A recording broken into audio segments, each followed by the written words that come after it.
राधे राधे मेरे प्यारे भाइयों बहनों माताओं व बंधुओं, संस्कार की बातें चैनल में आपका स्वागत है।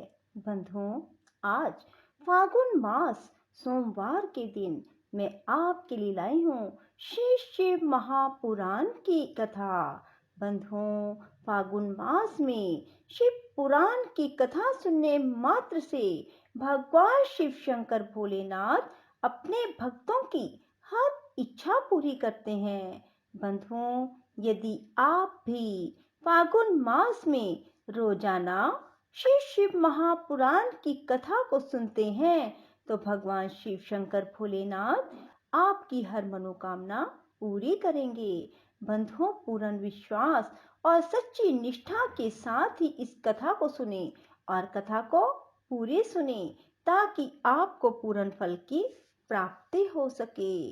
बंधुओं, यदि आपने हमारे चैनल को अब तक सब्सक्राइब नहीं किया तो जरूर करें और बेल आइकन दबाना ना भूलें ताकि आपको हमारी आने वाली सभी वीडियोस की जानकारी सबसे पहले हो सके।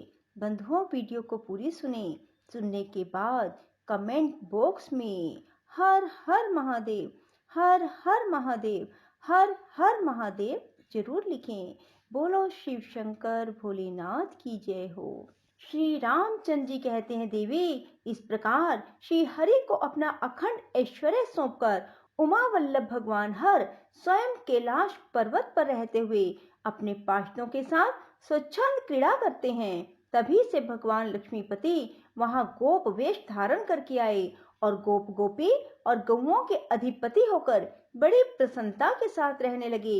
वे श्री विष्णु प्रसन्नचित हो समस्त जगत की रक्षा करने लगे। वे शिव की आज्ञा से नाना प्रकार के अवतार ग्रहण करके जगत का पालन करते हैं। इस समय वे ही श्री हरि भगवान शंकर की आज्ञा से 4 भाइयों के रूप में अवतीर्ण हुए हैं।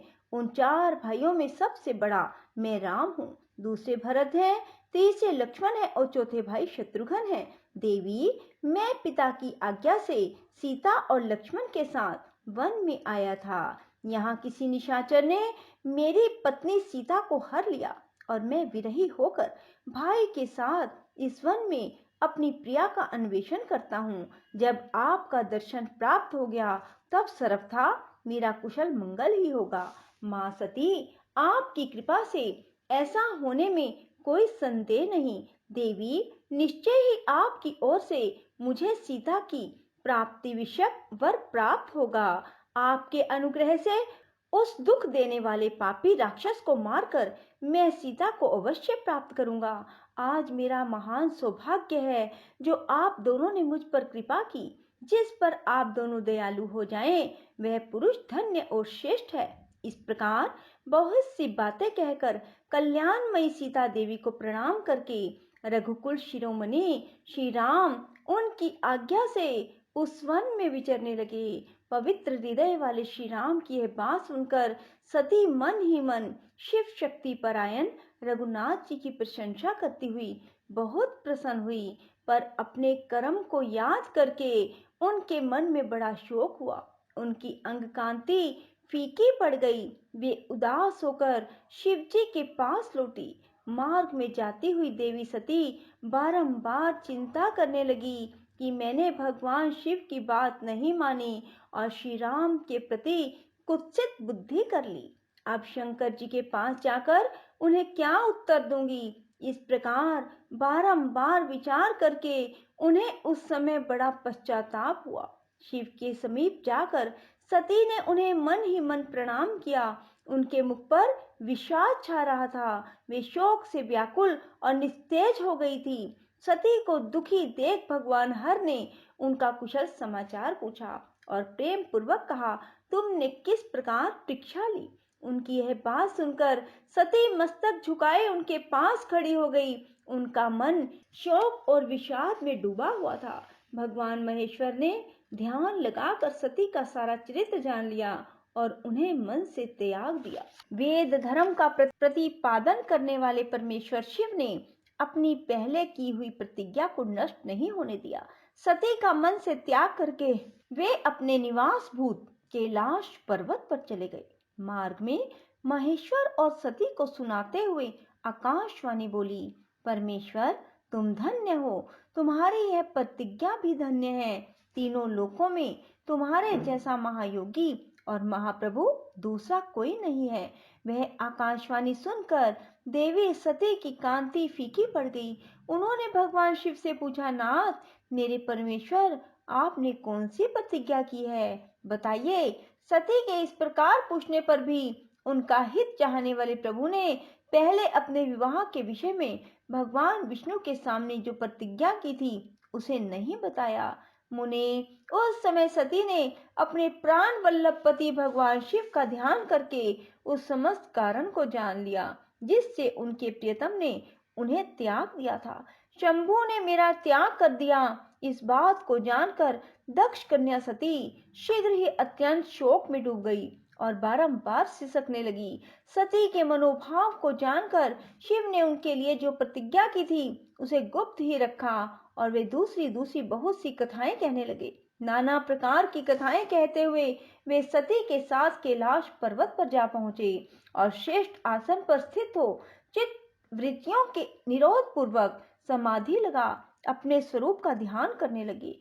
सती मन में अत्यंत विषाद ले अपने उस धाम में रहने लगी। मुने, शिवा और शिव के उस चरित्र को कोई नहीं जानता था। महामुने, स्वेच्छा से शरीर धारण करके लोक लीला का अनुसरण करने वाले उन दोनों प्रभुओं का इस प्रकार वहां रहते हुए दीर्घ काल व्यतीत हो गया। तत्पश्चात उत्तम लीला करने वाले महादेव जी ने ध्यान तोड़ा। यह जानकर जगदम्बा सती वहां आई और उन्होंने व्यथित हृदय से शिव के चरणों में प्रणाम किया। उदार चेता शंभू ने उन्हें अपने सामने बैठने के लिए आसन दिया और बड़े प्रेम से बहुत सी मनोरम कथाएं कही। उन्होंने वैसे ही लीला करके सती के शोक को तत्काल दूर कर दिया। वे पूर्ववत सुखी हो गई। फिर भी शिव ने अपनी प्रतिज्ञा को नहीं छोड़ा। तात परमेश्वर शिव के विषय में यह कोई आश्चर्य की बात नहीं समझनी चाहिए। मुनि लोग शिवा और शिव की ऐसी ही कथा कहते हैं। कुछ मनुष्य उन दोनों में वियोग मानते हैं, परंतु उनमें वियोग कैसे संभव है? शिवा और शिव के चरित्र को वास्तविक रूप से कौन जानता है? वे दोनों सदा अपनी इच्छा से खेलते और भांति भांति की लीलाएं करते हैं। सती और शिव वाणी और अर्थ की भांति एक दूसरे से नित्य संयुक्त हैं। उन दोनों में वियोग होना असंभव है। उनकी इच्छा से ही उनमें लीला वियोग हो सकता है। ब्रह्मा जी कहते हैं, पूर्व काल में समस्त महात्मा मुनि प्रयाग में एकत्र हुए। वहां सम्मिलित हुए उन सब महात्माओं का विधि विधान से एक बहुत बड़ा यज्ञ हुआ। उस यज्ञ में संकादिक सिद्धगण, देव ऋषि, प्रजापति, देवता, ब्रह्म का साक्षात्कार करने वाले ज्ञानी भी पधारे थे। मैं भी मूर्तिमान, महातेजस्वी, निगमों और आगमों से युक्त हो सब परिवार वहां गया था। अनेक प्रकार के उत्सवों के साथ वहां उनका विचित्र समाज जुटा था। नाना शास्त्रों के संबंध में ज्ञान चर्चा एवं वाद विवाद हो रहे थे। मुने, उसी अवसर पर सती और पार्षदों के साथ त्रिलोक हितकारी सृष्टिकर्ता सबके स्वामी भगवान रुद्र भी वहां आ पहुंचे। भगवान शिव को आया देख संपूर्ण देवताओं, सिद्धों और मुनियों ने और मैंने भी भक्ति भाव से उन्हें प्रणाम किया और उनकी स्तुति की। फिर शिव की आज्ञा पाकर सब लोग प्रसन्नता पूर्वक यथास्थान बैठ गए। भगवान का दर्शन पाकर सब लोग संतुष्ट थे और अपने सौभाग्य की सराहना करते थे। बोलो शिव शंकर भोलेनाथ की जय हो। राधे राधे, जय श्री कृष्णा। बंधुओं, यदि आपको हमारी वीडियो पसंद आए तो इसे लाइक करें और शेयर भी जरूर करें। धन्यवाद।